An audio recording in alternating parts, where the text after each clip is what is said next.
ito yung sa eldest ko. So, pita wrap siya with ham and cucumber and mayo. Egg, boiled egg, and then hot dog. And then carrots. Yung grains niya na biscuit and then cheese. And then yung chocolate na ano nila na parang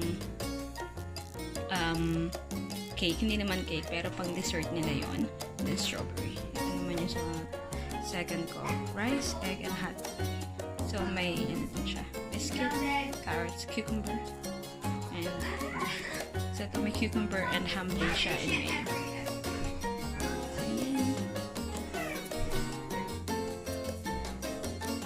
Bento Tuesday. So, yung eldest ko lang magbebento today kasi mayroong pupuntahan yung eldest ko. So, meron akong jam sandwich. Shinape ko siya ng dinosaur. And then, may chicken dippers ako.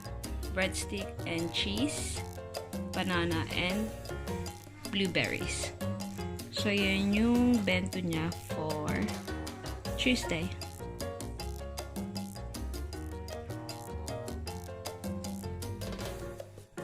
Good morning! Gusto ko lang share sa inyo ang aking bento Wednesday.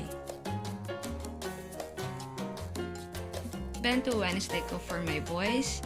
So, meron tayong oranges, mozzarella cheese, ito ketchup to, paparami, sausages, Vienna sausages, chicken dippers, same dito. And then, meron tayong grains, which is yung multigrain biscuits, and then cheddar yogurt. Ito yogurt ng eldest ko, nilagay ko lang dyan sa pot.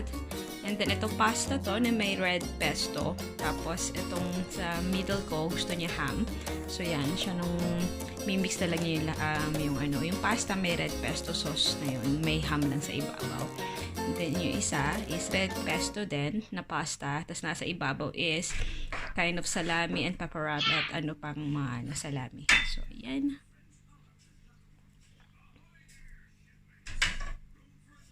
Enjoy!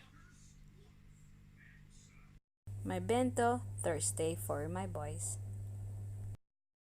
Bento Friday. So, last day nila kasi half term sila sa Monday. So, ayan, medyo light ngayon. So, bun roll na very soft na may hot dog. And the sausage roll, puro may puro may bread. And then, yung grains nila is yung biscuit, cheddar biscuit. Then, medyo may treat sila today. And then, yung nandito sa ilalim is yung grapes. Hindi nyo makikita yung grapes kasi dark siya. Ayan. So, ayun. So, nasa ibabaw yung treats nila. Ayan. Kasi half term naman na sila. So, hindi ko na siya nilagyan ng ano. Ayan. Enjoy! Ayan. Ayan mga lunch boxes nila.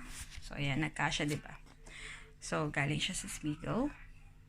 Tapos, ayan. Ito yung sa eldest ko. Hindi ko pa nalagyan ng pangalan. So, ang snack nila to. So, meron sa cinnamon roll, crispy slices, and then yung borders na crunchy na biscuit.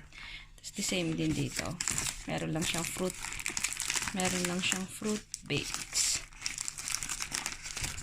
Ayan. Then, cookie crumble, and then cinnamon roll. So, ayan lang yung mga lunch box. Mga snack nilang dalawa.